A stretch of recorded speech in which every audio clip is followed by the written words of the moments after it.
Diga Mali a Niger, jottu mi lesdi Senegali. Hande nde sembe timminut inmi nder lesdi baba. Wayo, wayo, wayo, wayo, wayo, wayo. Hande nde sembe timminut inmi nder lesdi baba. Wayo, wayo, wayo, wayo, wayo, wayo.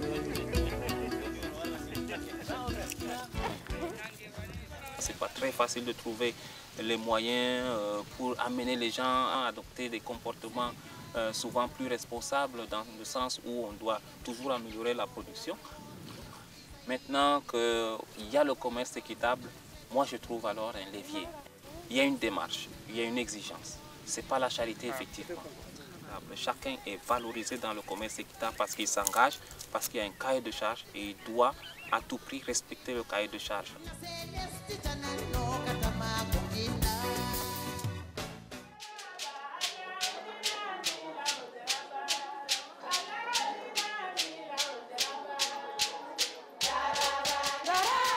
Donc ils ont bénéficié déjà, je pense, c'est la deuxième année. Et puis ils ont eu à creuser si c'est 3 puits. Et les gens sont vraiment contents dans le village, ça les aide beaucoup.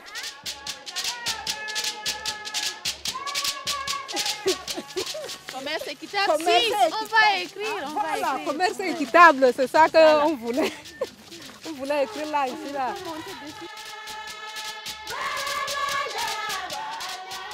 Avant, toutes nos femmes d'ici buvaient l'eau là-bas, loin, très loin.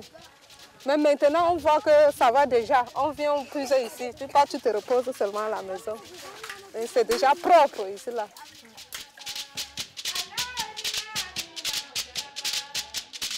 Les gens étaient vraiment malades parce qu'ils buvaient de l'eau très sale. De l'eau où les porcs aussi entraient dedans et puis les personnes venaient aussi puiser. Surtout les enfants. Les enfants avaient de la bilharziose, des diarrhées, donc toutes sortes de maladies, il y en avait.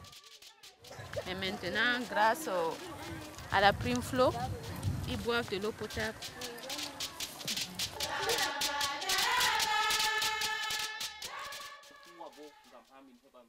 Avec le commerce équitable, il y a beaucoup d'exigences quand même, comme on disait, les standards. C'est beaucoup de travail. Et puis, comme ils savent qu'il y aura des retombées, ils font toujours des efforts quand même. Et ça marche. Je suis en train d'encourager les femmes. On fait la réunion, je leur dis comment fonctionne le marché équitable et elles-mêmes, elles voient comment nous travaillons et c'est bon. Et on voit aussi l'importance du marché équitable là.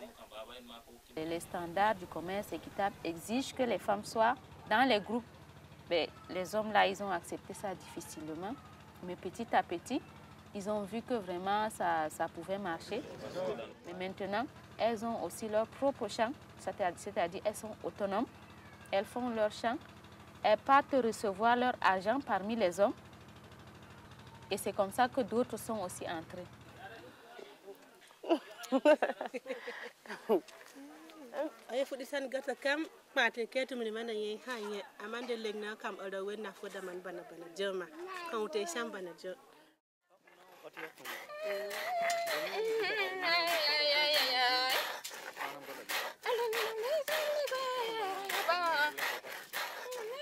Avant, on souffrait beaucoup pour aller écraser.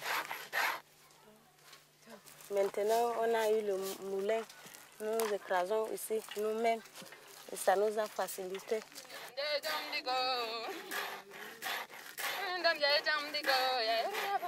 Et prochainement, on compte encore faire l'école ici chez nous. On souffrait beaucoup, nos enfants souffraient pour aller loin.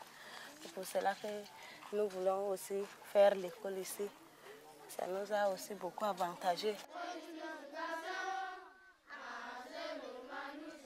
Prochainement, on veut au moins les salles de classe pour les enfants.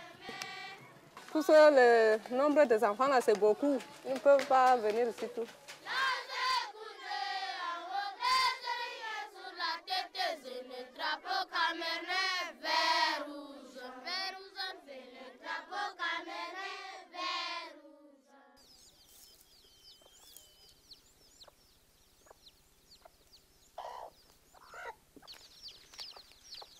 C'est un nouveau village en commerce équitable dont ils ont débuté juste cette année. Donc ils n'ont pas encore les retombées du commerce équitable. Ils ont les mêmes problèmes, les difficultés d'eau, l'école. L'accès c'est vraiment difficile aussi pour les centres de santé, bon, etc. Pêle-mêle. Même l'autre jour, quand il y a des gens qui partent à 5 km, 10 km pour aller chercher l'eau pour boire, il n'y a pas. On dort même des fois comme ça sans manger. Des fois 2 jours, 3 jours sans manger comme ça, on dort comme ça. Donc le problème de la moulin, il n'y a même pas la moulin. Hôpital comme ça, là, on part jusqu'à là-bas à Badjouma, ou là, des fois même là-bas à Pitoa, il n'y a même pas l'hôpital. Des fois même on n'arrive même pas à l'hôpital, l'enfant se meurt en route. Avec la prime qu'ils vont recevoir, la PT, ils vont résoudre un peu de problèmes. Bon, ici, il n'y a vraiment pas de l'eau potable. Ils boivent de l'eau du maillot. Donc, s'ils trouvent même un puits là, ça les arrangerait.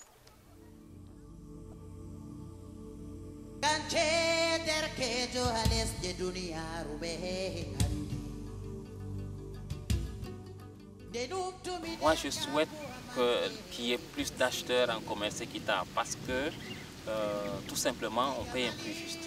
Et comme le classeur nous disait, tout le coton qui est produit en commerce équitable est souvent de meilleure qualité par rapport aux groupes qui sont en conventionnel. Parce que ceux-là, ils font vraiment un effort de tri, un effort de présentation du produit.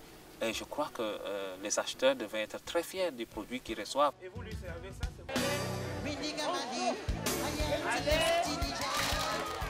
c'est chaque année, on espère engager le plus possible de producteurs dans cette démarche. Il faudrait qu'on cherche des marchés pour pouvoir déjà placer la production que nous avons et pouvoir également intégrer d'autres. Donc ma peur, justement, c'est par rapport à l'avenir. Les voisins sont en train de regarder d'un bon œil les groupes qui sont en commerce équitable. Et leur espoir, c'est de pouvoir aussi entrer. Et si vraiment nous, on ne peut pas répondre favorablement à leur espoir, à terme, on risque d'avoir des problèmes. La deuxième peur, c'est de garder même ces groupes qui sont en commerce équitable aujourd'hui. Il y a un mouvement, les gens ont des projets qu'ils étalent sur 2 ans, sur 3 ans. Alors s'il n'y a pas d'acheteurs ou bien s'il y a moins d'acheteurs, comment on va faire avec tout ce que les producteurs se sont dit? S'ils ne trouvent pas un bon revenu l'année prochaine, ils vont dire à quoi ça sert d'augmenter sa production, à quoi ça sert d'augmenter sa surface. Eh bien c'est nous tous.